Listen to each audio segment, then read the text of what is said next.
Well, good afternoon, everyone. Thank you for joining the Zoom call organized by the Center for Kurdish Progress, which is the voice of the British Kurdish community and the first platform seeking to engage the Kurdish community and also offer understanding of that community in the United Kingdom. It's an independent, nonpartisan organization that provides a platform for discussing issues affecting the Kurdish community itself, but obviously the Kurdish speakers across the Middle East. The Center for Kurdish Progress over the past 6 years held hundreds of events in the House of Commons, promoting the British-Kurdish relations and highlighting the socio-political dynamics facing the community and the Kurdish people in the Middle East. The center was founded in 2014 by British Kurdish politician and entrepreneur Ibrahim Doush. My name is Bilal Wahab. I'm a Wagner Fellow at the Washington Institute for Near East Policy, a Washington, D.C. based think tank, and I'm very pleased to be moderating today's very important conversation about U.S. Kurdish relations, broadly defined, especially as a new administration, the Biden administration, is settling into the White House. With us today are three stellar speakers, experts on the Kurdish issue, broadly defined. In no particular order, Yerivan Saeed is a research associate at the Middle East Research Institute. He is also a PhD candidate at the Carter School of Peace at George Mason University, one of the best peace programs in the country. He previously served as the White House correspondent for Rudaw TV, a Kurdish outlet, and he is also a veteran for many other news outlets and published with New York Times, NPR, Wall Street Journal, and others. Dr. Dilan Okçuoğlu is a postdoctoral fellow in Global Kurdish Studies at the American University School of International Service. I might add, that is one of the best schools of international service in the United States. I'm biased because that's where I went to school as well. But prior to that, she was a visiting scholar at the Cornell University.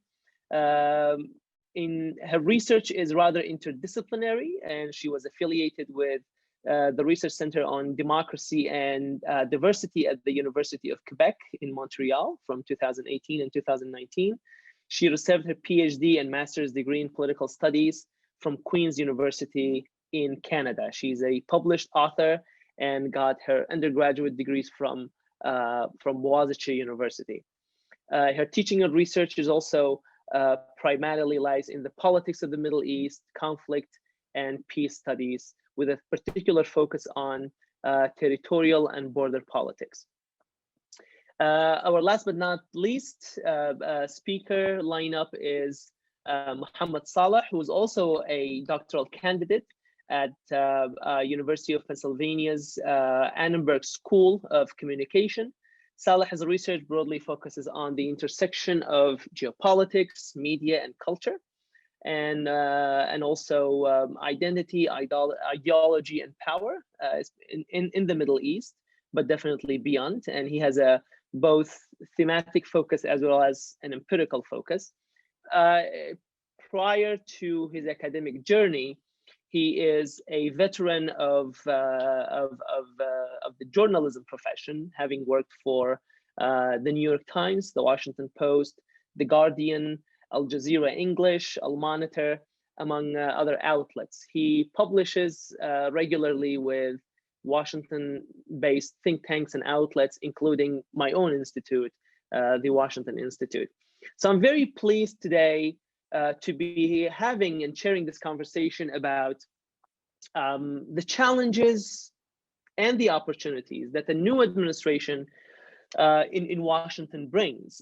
We will definitely have some flashbacks about the past 4 years, which would be the understatement of the session to say that they were tough for the Kurds, especially in Iraq, Kurdistan, and in Bashur, and in Rojava.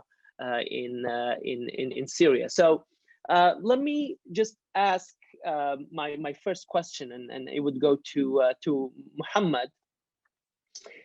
Could you please give us sort of a brief rundown of the history of U.S.-Kurdish relations? Just, the lay of the land, so to speak, before we delve deeper into this administration and that administration. How do you situate, rather briefly, but how do you describe the U.S.-Kurdish relationship? Muhammad.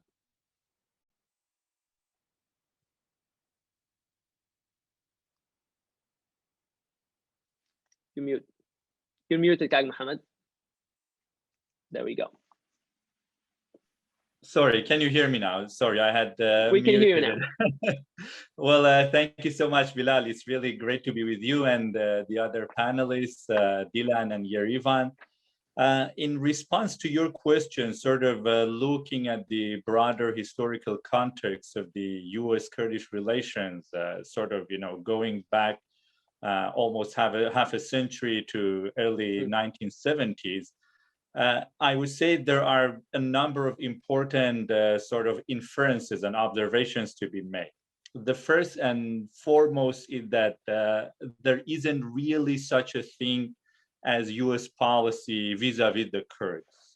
And that is because mainly what I would describe as the U.S. relationship with the Kurds is really a function and a byproduct of U.S. policy vis-a-vis the regional actors and states, in particular Iran, Iraq, Syria, and Turkey, where the Kurdish people are divided among. And also a function or byproduct ever since, in particular, 9/11 and the so-called global war on terror, a byproduct and function of U.S. Policy in the context of the war on terror. And that primarily means groups like Al-Qaeda and more recently, the Islamic State, or as it is commonly known, ISIS.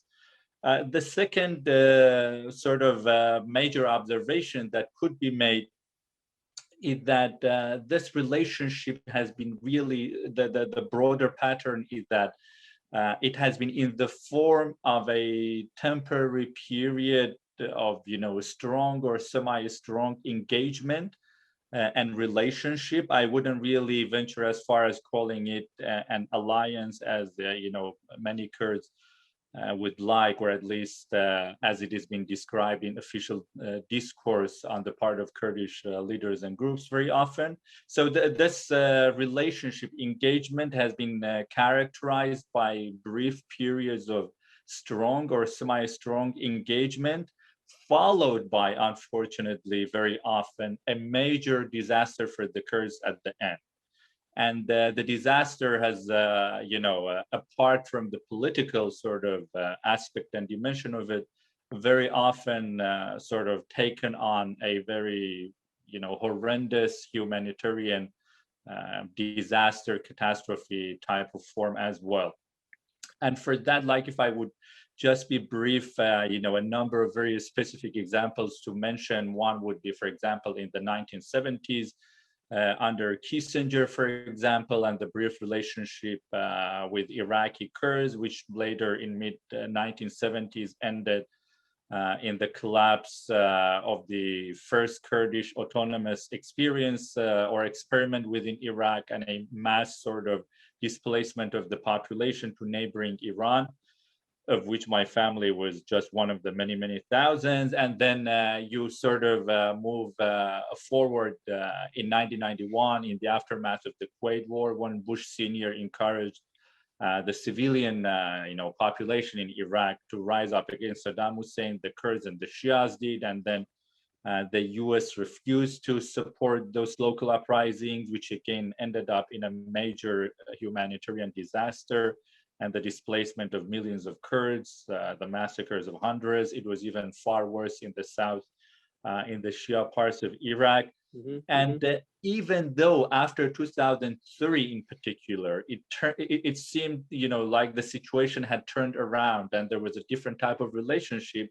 But again, in hindsight and having the benefit of the past, couple of decades or so in front of us right now, we can again see that same sort of a pattern, right? That, for example, from 2003 until 2010 in particular, there was a strong relationship as part of U.S. Efforts to stabilize Iraq and, sort of push its so-called democratization agenda in the country. And then when Obama really pulled out the US troops out of Iraq, the Kurds were by and large left to their own fate with Maliki. And if ISIS had not emerged, Maliki would have probably dealt a very serious blow to the Kurds by now. And after somebody just said, "I'm so glad you're old as fuck." So after the Trump administration came to office. Just PM'd me. Sorry, I'm hearing some noise. Well, it means I'm going to die soon. It's just okay. Yeah. Go ahead. So hopefully that wasn't a serious message. Someone said they were going to die soon.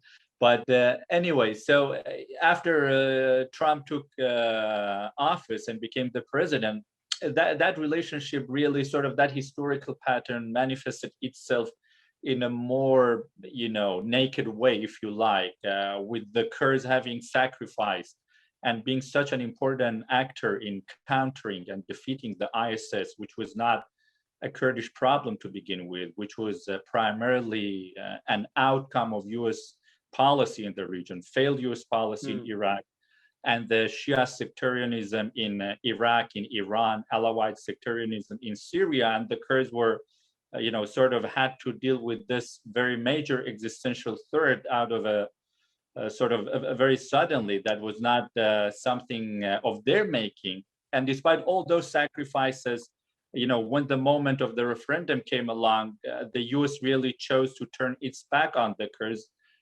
even though the referendum was not really about becoming or declaring an independent state, at least not right away, and was mostly an attempt to reconfigure and restructure, the Kurdish Iraqi or Kurdish Baghdad relationship within Iraq.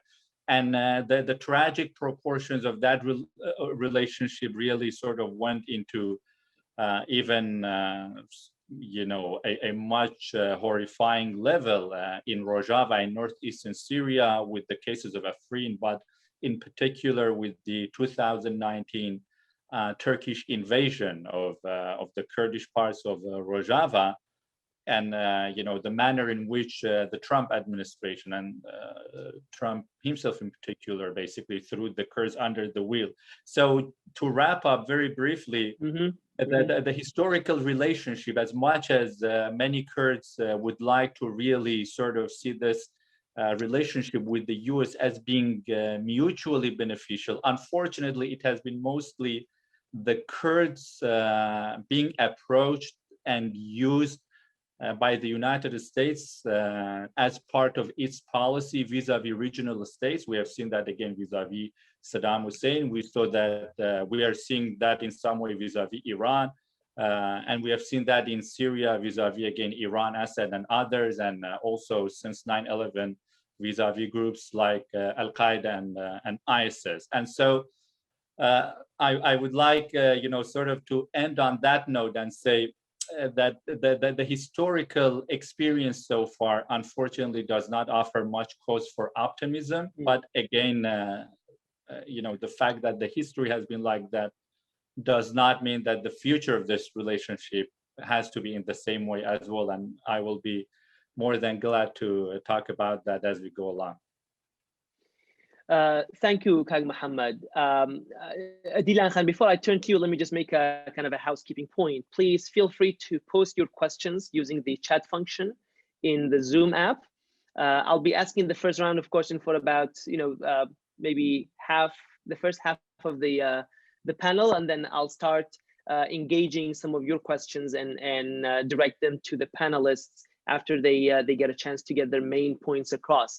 Dilan Khan, segueing from what Kag Mohammed said, that when it comes to the when it comes to the Kurds and U.S. policy toward the Kurds, the United States lenses doesn't see people as clearly as it sees nations and states, and the borders of the Middle East are still sacrosanct.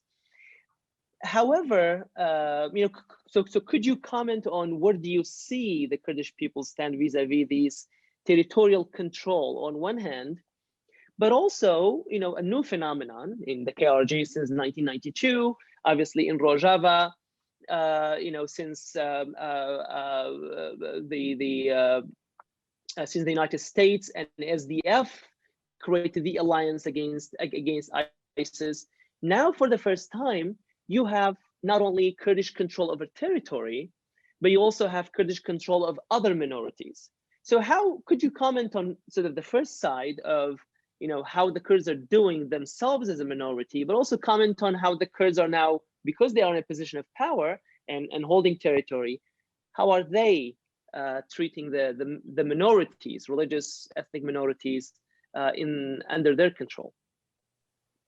Dilan Khan. Thank you very much. This is a very insightful question, and I think it's quite multi-layered.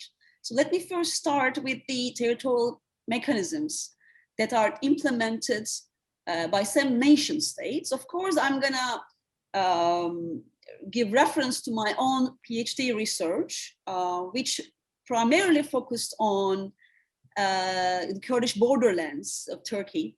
So I conducted research on the Turkish side, again, I give reference to official borders, but we all know that borders are made and remade in everyday practices between several actors, ranging from smugglers, guerrillas, to ordinary villagers and farmers in Kurdistan.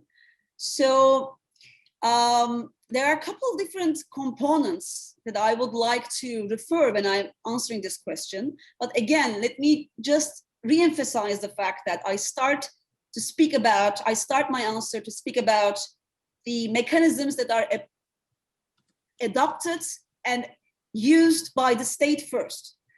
Because without having this kind of understanding, I don't think that we can understand what's happening in KRG, and we can also never understand what's happening in Rojava. And also, we also have to keep in mind that it's quite risky to travel the region these days, especially for scholars, and without gathering data and making interviews with people on the ground and making observations in everyday encounters. This kind of research will lead some inaccurate results, and it can even be limited. So when I say mechanisms and strategies and practices of territorial control, I actually speak about securitization. I speak about the control of movement across borders. I speak about administrative control as well as demographic control, but also nationalizing the landscape. Of course, expulsion and expropriation is one of the forms that we can talk, because it's extensively used, especially in the 90s of Turkey, against Kurdish people, especially against those who refuse to serve as village guards, to become paramilitary forces of the state in its fight against the PKK. So this is only one aspect of research. And the second part, which I really find important, that's why I said that it is quite impossible to answer this question, especially the second part of the question, that when we just adopt this framework to KRG or Rojava administration, given the fact that we cannot travel, we cannot collect data, because the second part shows us how these mechanisms are experienced on the ground. What are the lived experiences of people? What are their emotions? Because emotions have political value. Even if the states may not make decisions based on sentiments, based on emotions, we know that still emotions have some political value, given the fact that individuals can make decisions and make compromises based on those emotions. So expulsion leads to displacement of people and their dispossession. Securitization is experienced as militarization and excessive violence. Control of movement across borders is experienced as intra-minority fragmentation. So I can, of course, explain and expand some of these points later in the Q&A. Okay, administrative control, which is also topic of one of my job market papers this year. Administrative control and demographic control, they lead to the violation of collective rights in broader terms. And nationalizing landscape leads to denial and loss of cultural heritage, as well as the spatial domain, which is necessary for the practice of minority culture. So as I said, I can only share some of my impressions if we ask how and why we can and we should adopt this framework, analytical framework, to KRG and Rojava to understand their treatment of minorities, ethnic and religious minorities. As far as what I observe from reading secondary sources, I can say that it's a long path to go, because even the future of some administrative units and entities is not clear.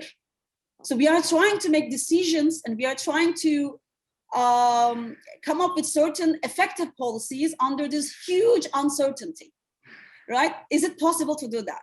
So I would like to come back to this uncertainty and the ways to mitigate risk in or dealing with uncertainty, especially in the Q&A. And I'm going to leave it here, and I will come back to that later. Okay, thank you. Thank you. That's actually very helpful to lay out the main points. But obviously, if we get an opportunity to delve into some of those headlines that you mentioned, Dilan Khan, or there's a question from the audience, I for one would love to get more details about some of those very important issues that you highlighted. Yerivan, let me turn to you.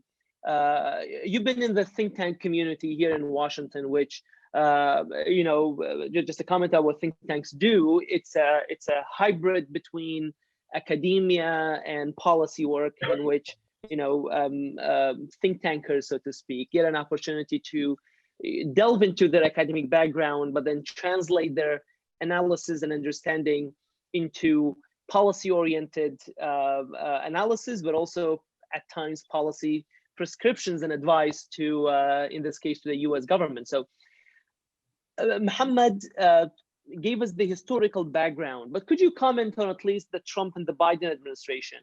Where do you see the you know, Kurdish issues broadly defined rank on US national security and foreign policy priorities? Yerivan, floor is yours. Thank you for the invite, and it's really great to see you all, Bilal, Mohammed, and Dilan.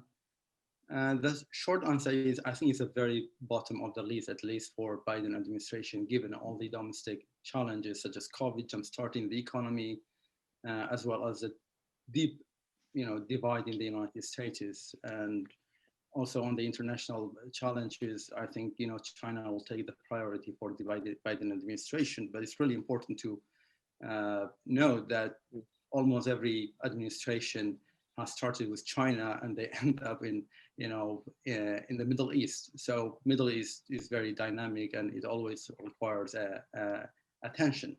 So that's a short answer. The longer answer, I think the importance of priority of the Kurdish issue on the US foreign policy really depends on the divergence and convergence of US vital interests in Iraq, Turkey, and Syria, as Mohammed talked about. The alignment of these interests is, in my view, you know, between the US and the countries which Kurds have been, you know, residing since last century has spelled disaster, you know, 1917, 1990s. A very, very good example, and also the last several years under the Trump administration. So, you know, while these like divergence of interest between the US and these countries has provided Kurds with opportunity to take advantage of such crises, expand, for example, their political influence, in some cases establish Salla governance, as it is the case of Rojava and the KRG. But one major problem is when such a divergence of interest happens, Kurds either don't know how to capitalize on them or don't see such rare moments of history in fact. Therefore, they're not exploited to their fullest extent. And as it was the case of ISIS, the war against ISIS. Also, I think more dangerously, Bilal, is the alignment of the Kurdish U.S. interests usually translated into indifference and disregard to Turkey, to Iran especially, and also to Iraq as well. Instead of like Kurds trying to forge balanced relations with regional powers, or crafting what I call a strategic tiptoeing approach between the U.S. and these powerful neighbors to mitigate the risk of elimination and ensure survival. So why is this important? I think because of two fundamental factors. First, the Kurds cannot escape their geography. And second, the Kurdish-American relations are not formalized. In addition, you're not Israel to have nuclear weapon to protect yourself, or you're not Qatar to have the US military base, which has served as a protection for that small country. So the informal relation, as I mentioned, is another cause of the variation, ups and downs in the Kurdish-US relation. Uninstitutionalized and unregulated relations have consequences. They're at best chaotic and predictable, leads to unavoidable disappointment, resentment, and betrayal because there is no legal ground to shape them, calibrate, and mark the responsibilities between the two sides. Unfortunately, that has been the case of the Kurdish-American relation historically. So just to summarize, Kurdish issue shines on the US foreign policy agenda. Kurds become relevant, important partners to the US and the other Western countries when things go south between Washington, Ankara, and Baghdad. But when there's harmony between Washington and these states, I think that poses a very existential threat in my view. I think the 2017, 2018, 2019 are quite instructive in this regard, even though in ideal world, this should not be the case, especially if we talk about serious conflict resolution, but that's the reality, unfortunately, the Kurds have to cope with. So I'll leave it there and then the rest for questions and answers. Okay, Mohammed, I actually like to ask you the same question that I asked Yerivan, but let me add a twist to it. I mean, America is a superpower. One time I heard George H.W. Bush, the father's chief of staff, it was a Middle Eastern audience that were complaining about, why the U.S. government doesn't listen to them. It was kind of in terms of public relations and lobbying. And he said something very interesting. He said, he was basically telling the people, don't complain, act. He said the United States is a superpower and it's a giant. So to grab a giant's attention, you have only two options. Either you're a giant or you're a pebble in the giant's shoes. So with that preface, my question to you is, what role can the Kurds play? How can we even talk about the relation between, a superpower and a subnational government at best? And that's if we're talking about KRG and Rojava. I mean, if you want to talk about, Bakur and Rojava, they don't even have that. So we're talking about, a superpower and an ethnic minority that is, oppressed to a kind of a variety of levels. But the twist that I want to put to your question is, what is Kurdish agency? Kurds are not a giant. So what kind of pebble, how can they make noise? How can they make themselves relevant? Because there have been opportunities presented to them, and you laid out the history of those opportunities. Saddam Hussein stupidly goes and invades Kuwait. Well, that creates an opportunity. The Kurds become relevant. The United States has a new policy of fighting ISIS. It doesn't want to, repeat the way that it fought Al-Qaeda, which is with actual American troops. It looks around for allies.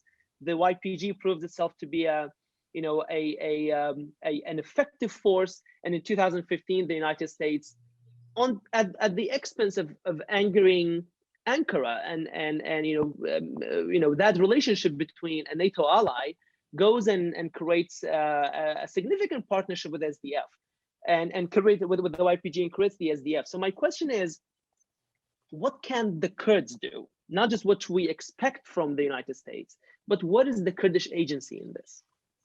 Sorry, that was a long question. Yeah, well, thank you. I should point out that we have to be really aware of the fact that there is a very serious strategic limitation to to the Kurdish role, to the Kurdish capacity in terms of exercising agency in the region, and also in terms of the limit of its relationship with either regional states or major international sort of powers, whether it is the US, other Western powers, China, Russia. That strategic limitation really arises from to paraphrase the Turkish academic sociologist Ismail Bishakci, really that strategic limitation arises from the double colonial bind that the Kurds have been put at or in since the collapse of the Ottoman Empire and the aftermath of the First World War and the creation of the modern Middle East. Because the Kurds are not a sovereign actor, the Kurds don't have a state, so the extent of their of their relationship with any of the sovereign actors, whether in the region or beyond, is really quite limited. And unfortunately, this creates very major barriers in terms of asserting and exercising Kurdish agency. The major goal for the Kurds is really to has been historically to break out of this double colonial bind, which is a result of an arrangement between the reality put in place by European colonial powers and maintained by the internal colonial systems of the regional states, and has been bolstered, enhanced, or sustained ever since the rise of the US as the major global power.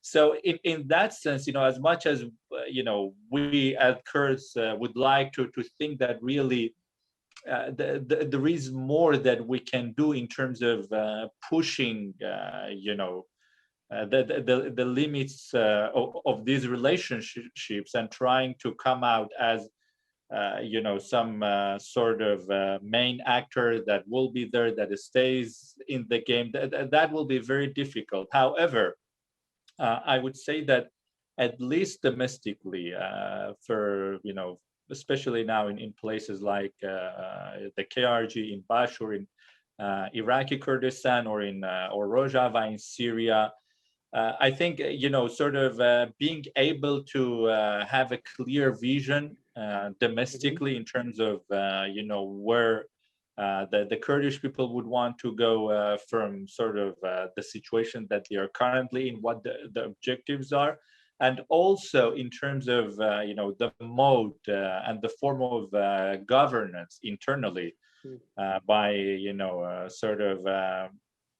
seriously working toward democratizing the domestic political spaces, and making sure, as that also ties to Dilan's work and research, making sure that the other groups that basically share these homelands and entities with the Kurds in the region are really included in matters of governance, are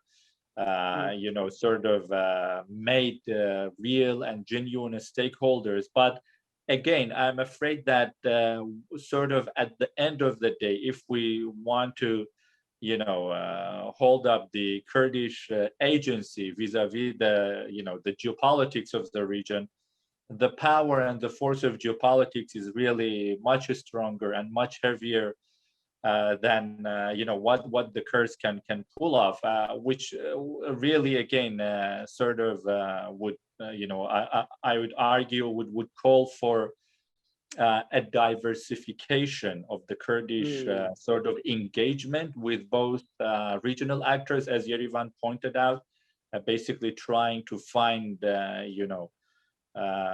ways of engagement with the regional actors that will be, to a reasonable extent, mutually beneficial for both sides, but also, sort of in terms of the broader level of the international relations of the Kurds with the other sovereign states. It really, the situation calls for a diversification, and now with the sort of global rise of China, the Russian attempts to be more assertive in the Middle East and other places, I think the Kurds would be really well placed to sort of situate themselves in a position that would allow them to maneuver between the different major global actors, the US, China, and Russia, and also the regional states that have sovereignty over the Kurds. Turkey, Iran, Iraq, and Syria. I see. To my John Sununu's story, Frankie Lawrence is adding a third variable. Option A being a giant, option 2 being a pebble. 3, celebrity, having a celebrity to take on your cause. I think in the women fighters of Rojava, there was a celebrity status there, and that's what's attracting, at least Hillary Clinton's attention, as Vladimir also pointed out. Yerivan, did you want to make a comment? Yeah, I think what Mohammed talked about is absolutely right. Balanced diversification of relations are really important, but I argue just because KRG or Rojava non-state actors, that does not mean they cannot have some sort of special relations with the West, with the United States. If you just look at the case of Taiwan is a non-state actor, just like the KRG. Of course, political history is different, stronger relations, but Taiwan is just under the wing of China, one of the big super powers. Still, they have been able to formalize their relationship because why? Because in my view, they have had maximal demands. What I have noticed, I've been living in DC since 2012. I've talked to lots of congressmen, congressional staff. I think they have been really irritated by the Kurdish minimalist demand is, okay, give us military assistance, give us money for Peshmerga. That's what have been the demands of the Kurds. It has not been strategic. They have been in short-term, technical, demands that have probably served that period of moment. So it was not like a long-term strategy. I think the KRG has to rethink how it's approaching the DC, London, other Western capital. I think there should be a serious revisions of the Kurdish engagement and diplomacy in the world, so that they can expand on what they have got, but at the same time, the tools that they are using is outdated, traditional, very, very traditional. They really need, more engagement on a strategical level. That's what I think the Kurdish diplomatic engagement is lacking in the United States. And the war against ISIS was a very, very good opportunity because you had free US media, some of the polls, even there was 67% of the US populations were sympathetic or supporting Kurdistan. We were not able to take advantage of these very rare moments of history. So the Kurdish engagement was just limited to Congress staff. It was not a broad engagement with a wider US population. Even the Kurdish community feel disenfranchised. There's no outreach for them. We cannot reach to them. We really don't know how to use them. One of the, I think, major examples of how probably the Kurdish diplomatic engagement failed to bring on the Kurdish, diaspora in the United States. It was 2015 when there was provision in the US Senate to pass the defense bill, the provision would have authorized military assistance and financial assistance to the KRG without going or through Baghdad or approval of Baghdad. But we failed. But the provision got 56 voters. You needed only 4 more voters. Two of the senators who voted against this provision were senators from Tennessee. Tennessee is known as the little Kurdistan, for God's sake. Right. So these all of tell us this outdated, just do everything through Congress, try to meet them, Photoshop really doesn't work. We need to rethink that very, very seriously, in my view. So that's actually a very good segue to my next question to you, Dilan. For all of the, my earlier question about agency, which got us into this very interesting conversation that both Muhammad and Yerivan chimed in. We have something for the first time, something called Kurdish diplomacy, Kurdish representatives in Washington. Obviously, the oldest among all are KRG representatives. So there's a KRG representative office. They act as a separate embassy. They even have a separate building, outside the Iraqi embassy. Obviously, before that, the main ruling parties, the KDP and the PUK, had their own representatives, but at least since 2004, I think since 2004, there is a KRG representative here, like a diplomatic outpost. And then the SDC, I should say, has a representative in Washington. Some of the Kurdish parties, I mentioned KDP, PUK already, but the HDP has a representative in Washington. So, Komala has hired a PR firm to speak on his behalf, and they have a representative in Washington. So we can talk about Kurdish diplomacy for the first time. That is something that, maybe the Kurds don't have a state, but they start behaving like states. What is your take on this? We already heard Yerivan's take on sort of, are they being ambitious in their asks of Washington? Are they playing the game well? What would be your take?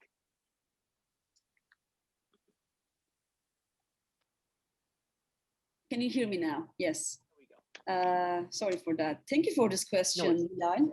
And I find Mohammed's and Yerivan's point quite insightful and relevant. If people can take notes, I think they will have more time to think about, to process some of these points. So of course, diversification was one of them, gaining Kurdish agency, or the limits of that, the challenges of that. So it's another point. Are we a strategic actor? The relevance of geopolitics is another important factor. So they all actually come together under a broader title, which is Kurdish diplomacy. Okay, of course, I have some slides for that.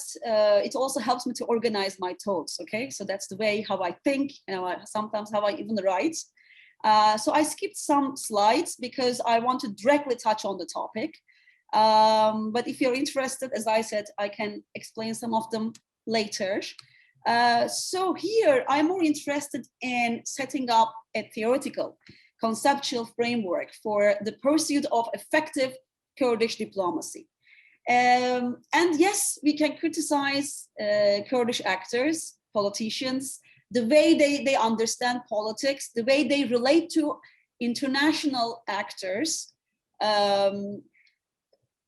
Maybe they are very goal-oriented, but is it because of our mistake? Is it because of the, our understanding of politics, or is it because of several constraints in the contemporary world? Some of these constraints are financial. Some of these constraints are related to the lack of political leverage, right? So they all speak to each other. None of them are irrelevant from each other. So that's why I want to pursue a more constructive approach here. And despite everything, I insist on being optimistic. So what is the situation now in terms of Kurdish diplomacy? In such a globalized world, okay, yes, globalization can look like a challenge because we are still dealing with nation states, and the diplomacy is still done at the nation-to-nation level or state-to-state level. But globalization creates some sort of controversies. And controversies are not always something counterproductive, especially for small nations or stateless groups or minorities and marginalized groups. Because when we look at the world politics, international affairs, we see that non-state actors, as Mohammed and Yerevan have already mentioned, non-state actors, individuals, social and political movements, they gain more power. Okay, there's an open secret, as Ariel Ahram, he uses this term in his latest op-ed on war on the rocks. He says that there's an open secret in diplomatic and political circles, but also in academia, that we are talking about the emergence of hybrid security governance. So what is this hybrid security governance, for instance? Now the sovereignty is divided, it's fragmented, and it is also shared between states and non-state actors. Okay, so he uses these proxy wars as an example.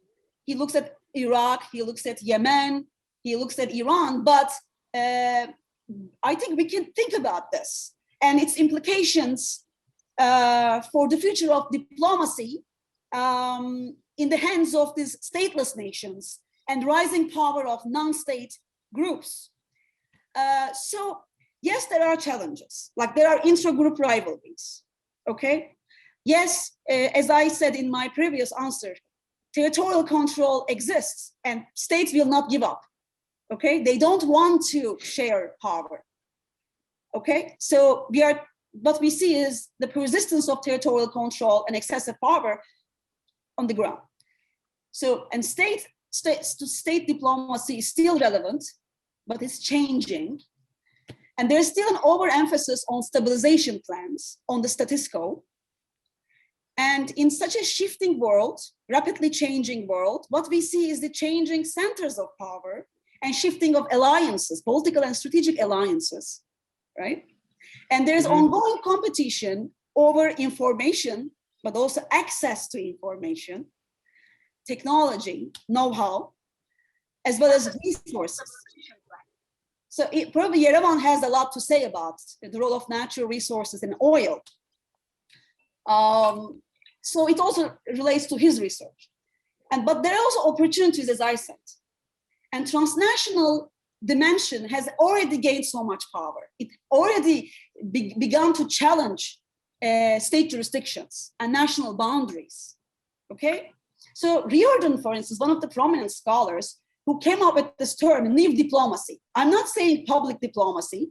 I'm not recommending stateless groups to go back to old style way of doing diplomacy. But let's look at this recent and growing literature on new diplomacy. Okay, so it urges scholars, but policymakers to change the way of thinking, mindset, but also the way they approach to ordinary people, the way they approach to refugees, the way they approach to citizens of different states or stateless groups as well as. So we have to adopt this new narrative, okay? And we have to make more investment in education. When I say education, of course, as a scholar, I would prefer to see several research institutes and research centers on Kurdish studies. When we look at the US and Canada, because I spent so much time in Canada, so we see that there are, especially in the US, because US has stronger institutions, I think, especially in education, and there's a larger room for international scholars, PhD students, okay? So here we see that there are several research centers on Jewish studies, several research centers on Armenian studies. Why don't we have several research centers on Kurdish studies? So I would like to come back to that. But when I say education, I think Talabani said it years ago, it doesn't only include educating students and younger generation, but also public opinion, but also policymakers, but also those centers of power in the capitals like DC, in London, in maybe Ottawa, Canada. So that's why when I say mindset, reset the mindset, it also includes those kind of elements. I just use them as an example to say something more concrete. Okay, so as I said, I'm gonna skip some of them. I think Mohammed has already done a very good job showing those areas of tension and why Kurds couldn't come up with an independent agenda, but they are still heavily relied on changing dynamics on US-Iran relations, UN-Russia competition, UN-China competition, so on and so forth. So why is new diplomacy important, you know? Because conflict and war has already become transborder. Conflict goes beyond state boundaries. It requires the involvement of non-state actors. And what we saw is the failure of state-driven diplomacy to reach to those marginalized groups, as Yerevan mentioned. Mm-hmm. So here, new diplomacy suggests us to pursue a kind of bottom-up approach, which is action-driven. One of the diplomats from Sweden, she was also talking about that in one of the op-eds or one of her talks. She stayed in Afghanistan, okay, and she said conflict and this kind of direct engagement with people in Afghanistan change the way I look at politics. We have to focus more on action, or decisions should be action-driven. But we shouldn't only limit ourselves with comments, with paperwork, with negotiation tables, okay? So that's why we have to aim to transform the everyday life, and we should come up with policies that can at least have this kind of broader agenda and objectives, okay? So I also say all of this because I know that hard power by itself cannot transform societies. That's why new diplomacy is urging us to use more soft power, or at least speak with those decision makers, policy makers, to emphasize more how soft power is quite profound. Okay, and of course, we also have to learn from other successful cases, even if those cases can be from the developed world or from the first world, quote unquote. For instance, what does Canada do in terms of foreign policy? In the last years, especially in the last decade, they keep using this term, feminist foreign policy. It can sound too much for some of you now, especially in the audience. I know. Sometimes I say such things purposefully because I think we should read more, we should watch more, and we should speak to each other more, but we shouldn't follow the easy path. Because then we end up gaining in the short run, but losing in the long run, as Yerevan has already mentioned, right? It also includes revising our goals, objectives, and demands. But how can we revise them if we do not read more, watch more, and put more labor in changing certain things, including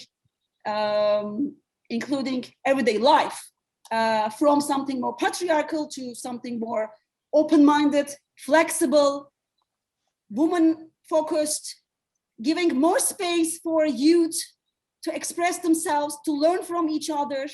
Okay, but I would like to talk about the limitations of this as well.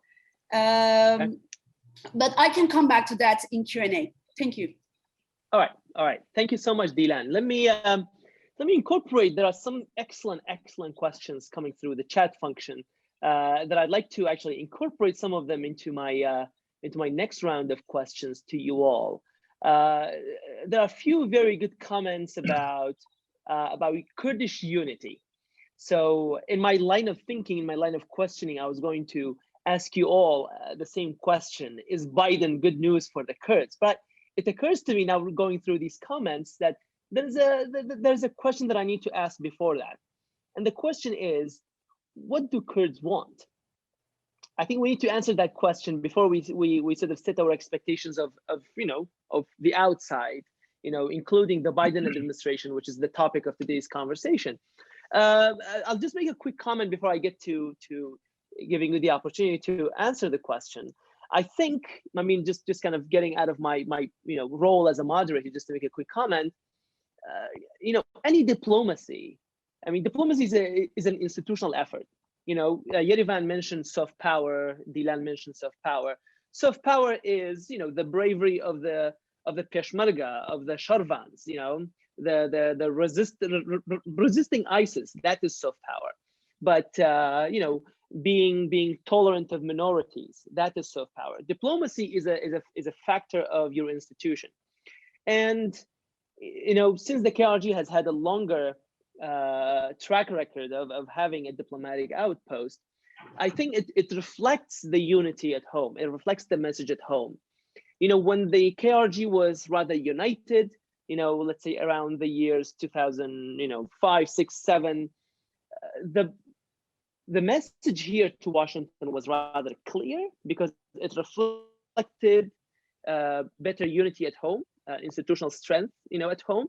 But then increasingly, as the home front gets divided and policy becomes, rather than national or institutional oriented or institutionalized, becomes personalized, the diplomatic effort also becomes personalized. So you see that rather than the KRG speaking for itself, you have the political parties speak for themselves, sometimes bypassing the KRG office or the its own their own diplomatic outpost. So I think there is a link between those two questions that I asked. How the KRG or the Rojava or the Komala or the HDP, how the Kurdish diplomacy is reflected in a place like Washington D.C. has to be seen in reflecting the sort of institutional capacity at the party level, the government level, etc. So let me turn that into a question back to you. What do you think? You can even give me a small list, like 1, 2, 3. What do you think the Kurdish ask of Washington should be? What do Kurds want? And I say Kurdish people broadly defined, but feel free to break it down however you like. Let me go back over to you, Muhammad. You go first. Well, I would say, the most important thing would be really to see the Kurds outside the more sort of immediate and transient security goals and objectives and interests of the US in the region, to transform this relationship really as something going just beyond security and incorporating sort of other aspects of life and making this a longer lasting, strategic relationship. This would also mean, given the fact that there is, a sort of serious level of engagement at the moment, whether it's between the KRG or, the Rojava, the Northeastern Syria administration and the Kurds, that any sort of aid and support for the Kurds, in addition to, again, as I said, the fact that this should be transformed into a longer lasting strategic relationship, any sort of support and aid to the Kurds should be really also made conditional upon those points that I mentioned earlier, domestic, democratization, and ensuring respect for human rights domestically in both places. But again, this would really mean something and could be productive in the real and broader sense of the word if this relationship was not only limited to immediate security concerns or sort of the immediate regional struggles between the US and regional states, but if this relationship with the Kurds was transformed into a longer lasting strategic relationship and was broadened to become more comprehensive. That's a very, very good point that you raised about the role of democracy and human rights, and it goes back to a comment and question that Kamal Chomani made here. That what helps the in his case the KRG, in the case of his comment, what helps the KRG stand out is its democratic record, because wars and fights, battles come and go, but your democratic record, your governance record, is what establishes your credibility in the eyes of a place like Washington. Yerivan, over to you. What do you think the Kurdish priorities and asks should be? What do Kurds want? That's very, very hard. I don't know, as much as I care about, the Kurdish issue, and I'm very ingrained into that. I really don't know what we want. I mean, in the term of the leadership, because you don't have a coherent leadership. You have fragmentation of power and politics in the Kurdistan region and also in Rojava and other places. So it's really hard to say what the Kurdish want. But as I mentioned, I hope they will just, up their demands, instead of short-term, goals, they have to try to transform that relation into more formalized relations. They have to tell the United States and the Western countries, if you cannot give us a sovereign state, then you have to ensure our survival. You have to ensure we will not be attacked, we will not be eaten out by our neighbors. We have to make sure that our rights are protected. But again, this has got to do with how much thinking is done, how much decision makings are based on research and studies. Coming back to just, I think 2 points are very, very important. Dilan talked about financial constraint and other constraints that may limit diplomacy. Sometimes actually too much money is a problem for diplomacy, as it has been the case of the KRG. In my view, if you look at their budget, it has increased it 2-3 times. It has become $2 million per year, but still the outcome and the result is very, very minimal in my view. And also, I think the Kurds don't know when to push, when to pull. For example, probably you all remember the image when John Kerry flew into Erbil on June 23, 2014. He got off the airplane in Erbil airport. Fouad Hussein was receiving him along the other KRG officials. John Kerry comes, he puts his arm around Fouad Hussein. He tells him, probably you have not heard this before, but I discovered through my, recent research and trip in Kurdistan region. He tells Fouad Hussein, we know what you are thinking, please don't do it now. He refers to Kurdistan is going towards declaration of independence. So that was a moment that Kurdish should have seized it and trying to make the Kurdish-US relation into some sort of formalization. But coming back to what the Kurds should do, I think the Biden administration that has been set out its foreign policy goal. One of them is the importance of promotion of democracy, human rights, and good governance. That's something the KRG was really good in some moment of history, but democratization, freedom of speech, almost everything in that regard has backslided, unfortunately. I think the KRG should try to remove all the obstacles in front of serious financial, economic, social, and political reform. Let democratization take its place.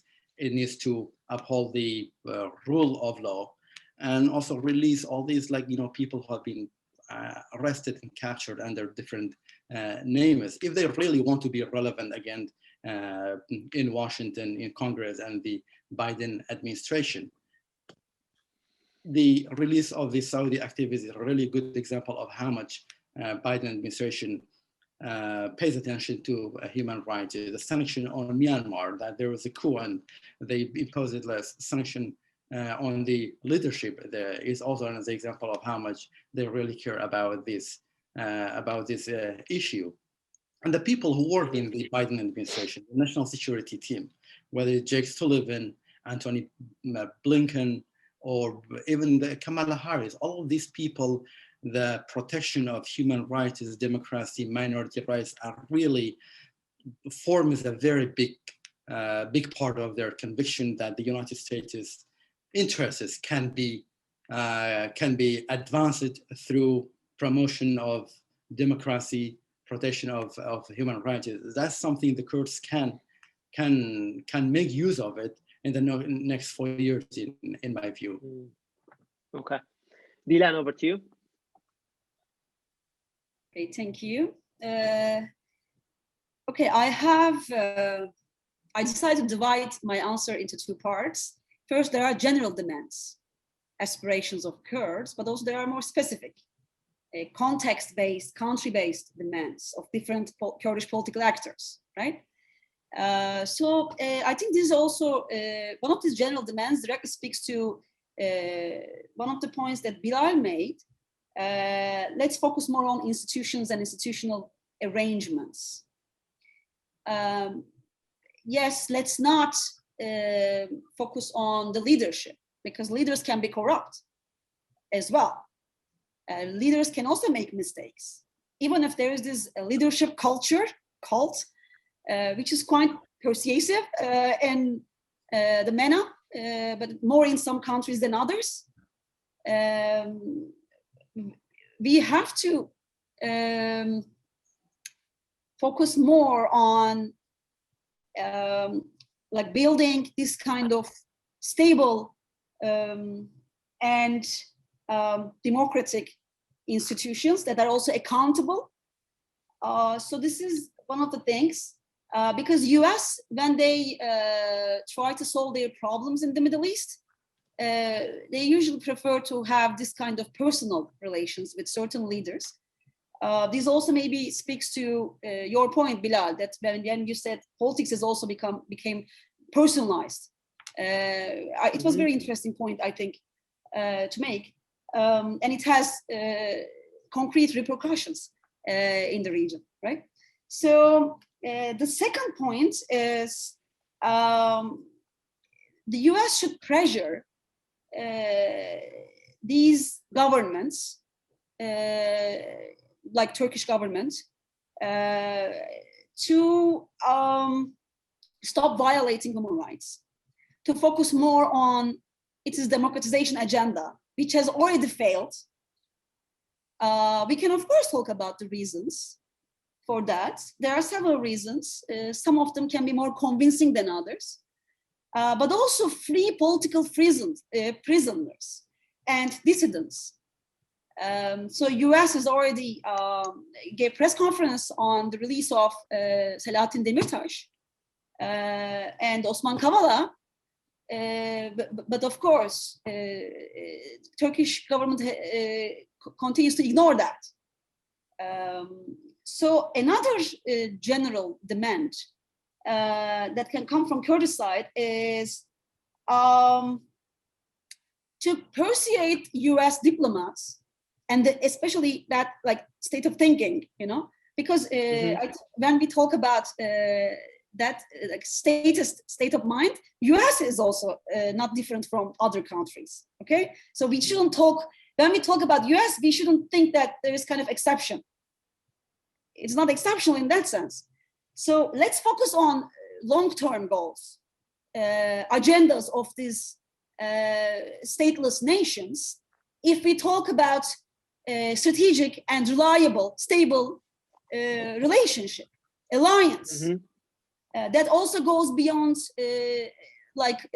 making investment in military. I'm not sure if it is Kurds' mistake, because in Canada, I was, of course, attending meetings, and I was very disappointed by the fact that some of these Western powers, they already think that Kurds cannot demand more than that.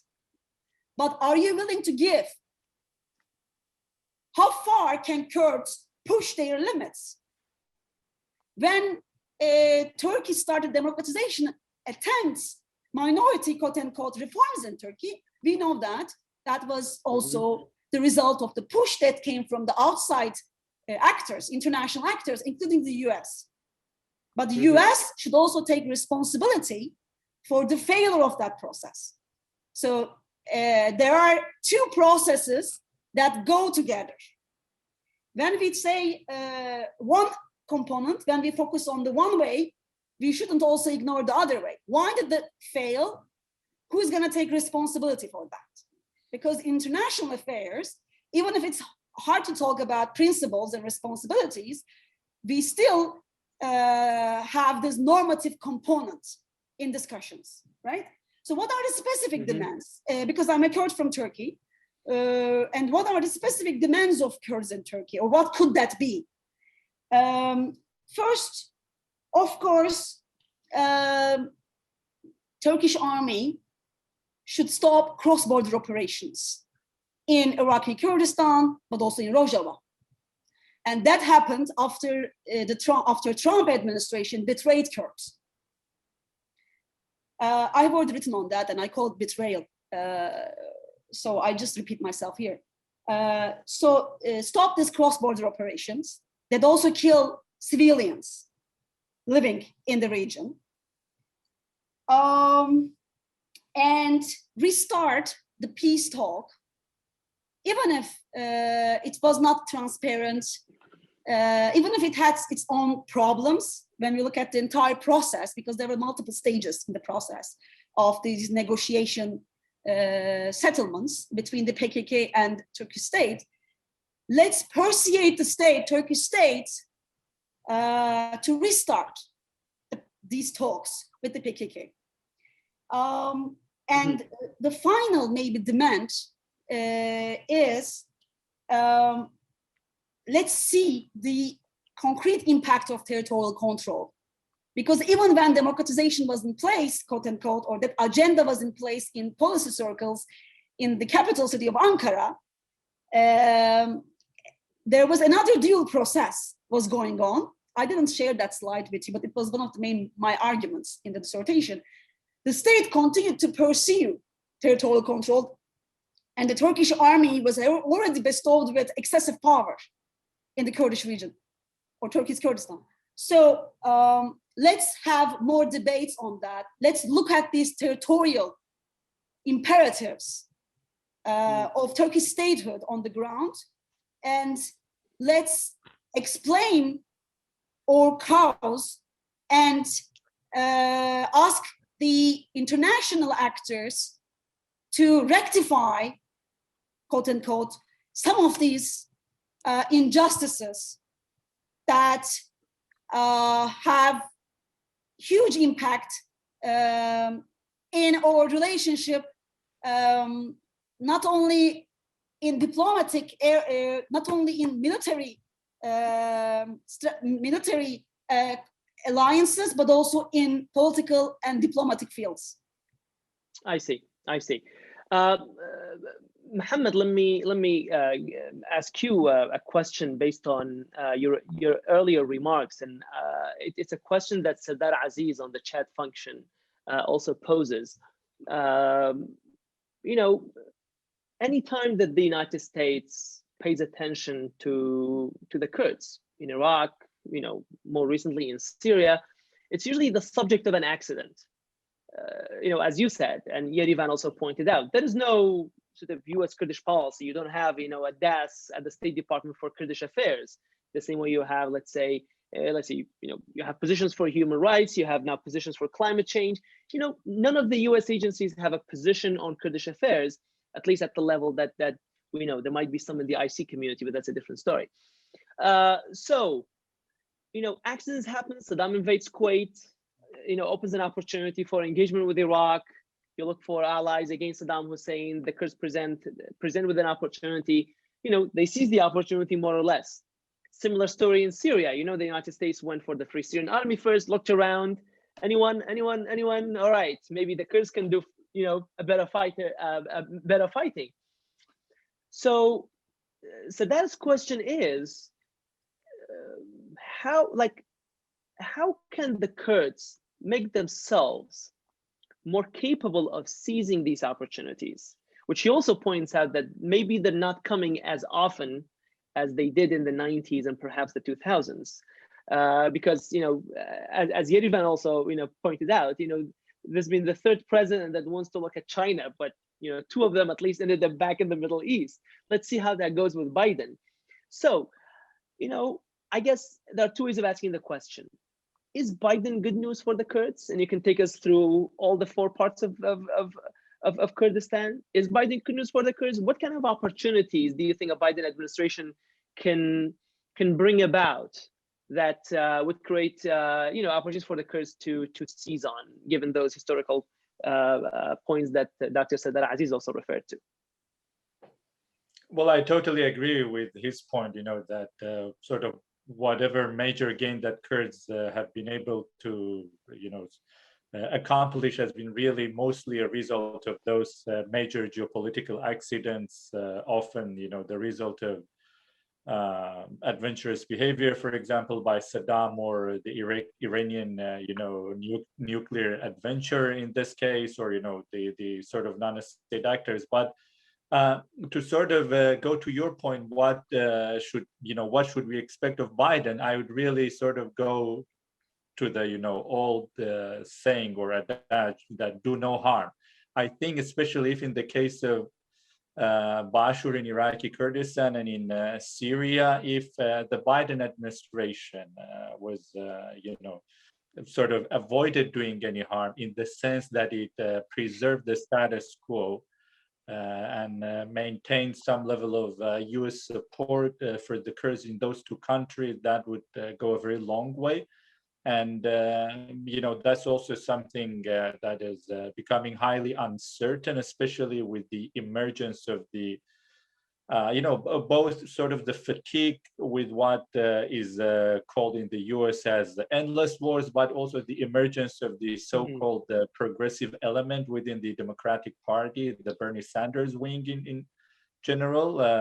And, they're sort of staunchly anti-imperialist agenda and anti sort of US hegemony agenda in the region and in the broader world, that could also, instigate more sort of hands-off and, sort of withdrawal of US from the region, not only in a military sense, but also in terms of, diplomatically being engaged. But I would say that overall, what I have seen so far from the Biden administration really, holds the potential for setting in motion a series of events that could become very detrimental to the interests, to the security, to the well-being and survival of the Kurdish people in the region, starting with Iran. If there is going to be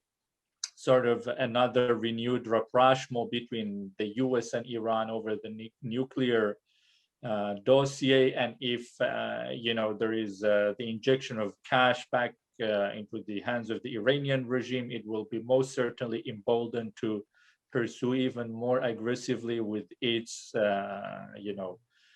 designs and plans for regional hegemony in the region. And the Kurds in Iraq and Syria are sort of in the first line of that sort of aggressive behavior from Iran. So that could really produce very counterproductive outcomes for the Kurds. In the case of Syria, also, given the deep entanglement of regional, international, non-state sort of actors within the theater of Syria,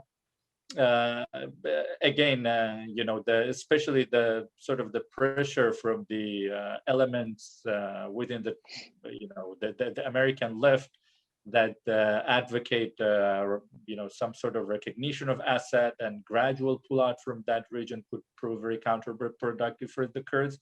And in the case of Turkey, I'm not really very much encouraged by what has come out of the administration so far.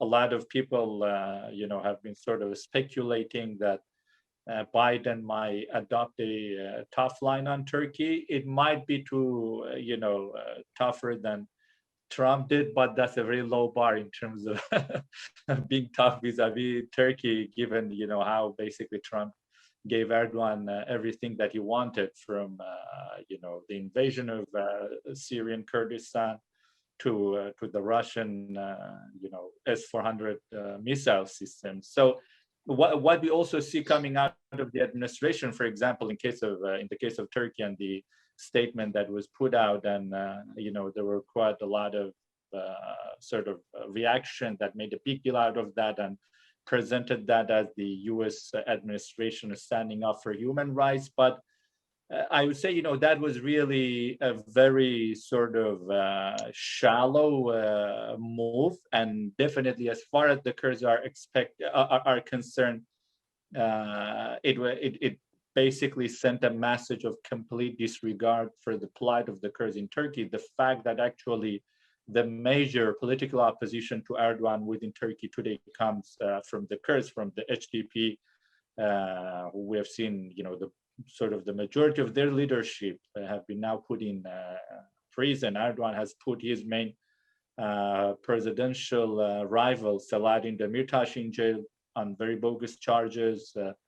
And the US administration really found reason only to speak in terms of the case of Osman Kavala, which is a very legitimate case, and the case of Henry Barkey, which really didn't call for such an statement, or if a statement was to be put out in terms of human rights violations in Turkey, there are far more pressing questions. I'm not trying to sort of downplay, the sensitivity that the US should show in terms of a foreign government's treatment of one of its citizens. But again, looking at the broader picture,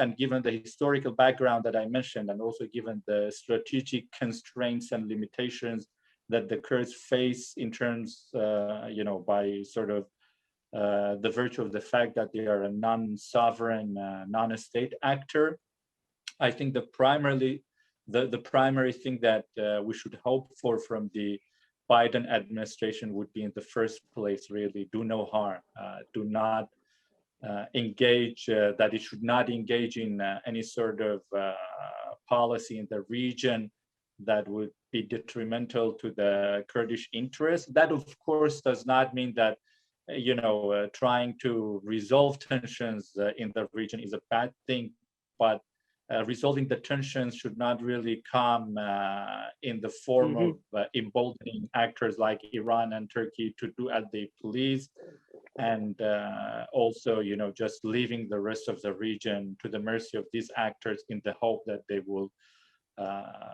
bring about some sort of a stability. Okay. I have 7 minutes, so let me give you each 2.5 minutes to answer my final question. And I invite you all to definitely look at the comments. There are some very good comments in the chat function, some very questions. I'm sorry that I ran out of time. I'm not able to address all of your questions, but there are some very good questions about democracy and governance under Kurdish governments, human rights and minorities, several questions about unity, the unity of the Kurds, within the Kurdish communities, but obviously in the whole region. These I think are all excellent questions and points. There's a point about education here that I think is also significant. There's a point here that made about, is it only a fight that gets Europe and the United States to pay attention to the Kurds? I think that was discussed to an extent. Maybe that's just a sad reality of life so far. But back to the panel, and let me ask you my final question. Put on your doctor's hats, your prescriptive hat, and give me, very quickly, very briefly, your 2 to 4 policy recommendations and advice, both to, choose your Kurdish side. You can give it to just one party or one group, or KRG or Rojava or Komala or HDP. Pick a group, give them your top 2 to 3 policy advice, and also to the Biden administration. Yerivan, you're the think tanker. Let me start with you. You're used to this. Thank you. Yes. As I mentioned, one of the main 7 pillars of the Biden foreign policy, one of them is the importance of human rights and democratization. I think the KRG should take that very, very seriously. That's one thing. For the Kurdish diplomacy, I think that should be informed by strategic long-term vision, and this requires, of course, simple policy choices. I think the KRG needs to make its representation more transparent and accountable. There should be overall of the KRG diplomatic mission, in my view, they should represent, I think, the whole population of the Kurdistan. I've been actually lobbying silently or quietly for appointing, like, Christian and other minorities in the Kurdish representation in Washington and other areas, but that has not been fulfilled. Also, I think the KRG should, like, set up strategic goals. They should monitor the progress and make peace with the Kurdish diaspora. That's very, very important. And for the U.S. government, I think the minimum the U.S. government can do, I think, should restore balance of power between Erbil and Baghdad and help resolving these, the pending issues. It should start restoring the joint Kurdish Iraqi force mechanism to protect Kirkuk, which is highly critical at the moment, as militia forces have been taking control of the areas. They have been consolidating their military and political power in that province. That will really spell the disaster in the future. So these are my overall very short list of recommendations for both sides. Thank you, Yerivan. Dilan Khan. I will quickly go back because it is the answer to your question, I think. As I said, we can again give both theoretical but also practical answers to that. So first, let's make more investment in Kurdish diplomacy. Yes, we have Kurds have party representatives in Washington. And they have huge diaspora. We couldn't talk about diaspora diplomacy because I couldn't share some of the toolkits that define this new democracy style, the new style of making diplomacy that also goes beyond to state style. But the main motivation should be, how can Kurds compensate some of their disadvantages when they use various tools of new diplomacy in such a globalized world, okay? So we can adopt a dispersed leadership that relies more on soft power, and I still insist that soft power can be used in diplomacy, because that's what scholars usually also gives reference, but also politicians and diplomats have already begun to accept that. So we know that Kurds have less power in certain fields. Yes, they do not have institutions, and lack of capacity in some of these fields will always be a disadvantage. But if we make investment in some other fields that you can see on the slide, I think that Kurds can compensate some of these disadvantages, and they can gain more leverage in international affairs. And what happened in 2017 after the Kirkuk referendum, I'm sorry to say this, but Kurds didn't only lose territory. It wasn't only a territorial concession, but also they lost international prestige. So these decisions have serious consequences. And international actors care most about their interests. We are still, yes, states started to lose their importance, but they are still important. As I said, globalization creates its own controversies. These two can go together. They still coexist. That's why let's think about digital diplomacy. Let's think more about the opportunities that such kind of diplomatic tools can create in the long run.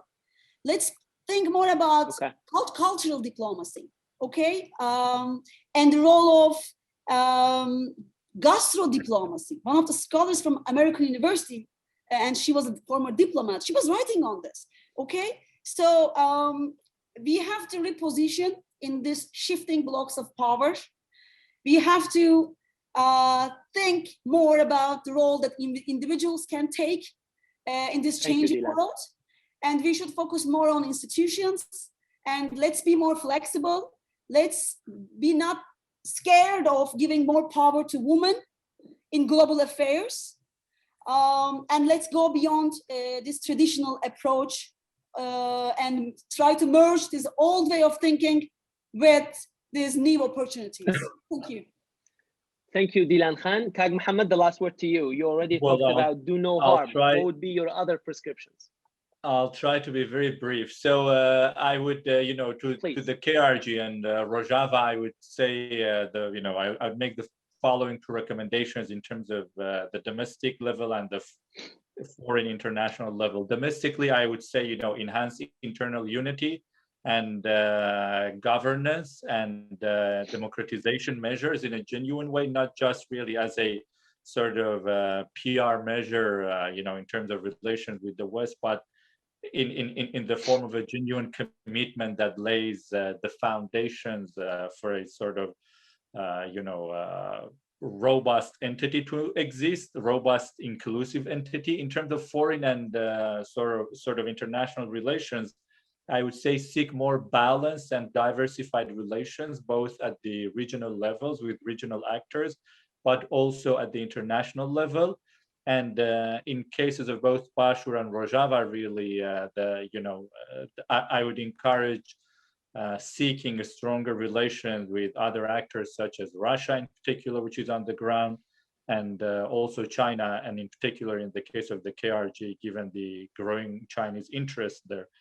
In terms of the US government, I would make the following 2 points. First, do not sacrifice human rights to geopolitical interests and considerations. If you are really serious in terms of making human rights a priority of your administration, try to to show that genuinely.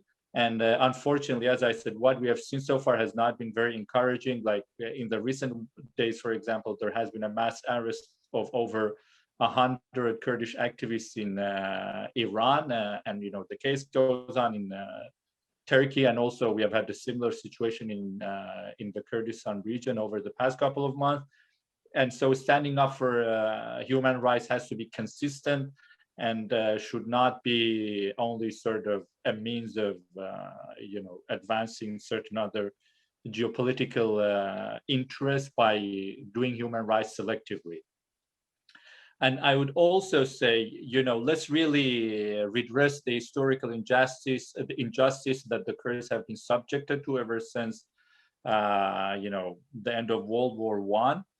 We've, for example, it's become a very commonplace thing to discuss the prospects of Palestinian statehood at very senior levels of US or Western foreign policy circles. The same discussion has to really start also vis-a-vis the Kurds, and it's long due. And the current regional borders and the current sort of forms of power arrangement and distribution within these polities should not be really treated as sacrosanct. They have been, they've proved to be highly dysfunctional and oppressive polity that often, sort of the height of their strength has been really at times of maximum use of force and committing genocides and massacres. And that reality has to be recognized and has to be brought to an end. Thank you very much. Thank you all for joining us today. Thanks for the Center for Kurdish Progress for hosting this panel. And on behalf of the audience, I would like to thank today's panelists, the speakers, for three excellent experts on the Kurdish issue, broadly defined, Yerivan Saeed, Dilana Kujoglu, and Muhammad Salah. And I hope that you all stay well and safe, and hopefully we can do this in the future in person.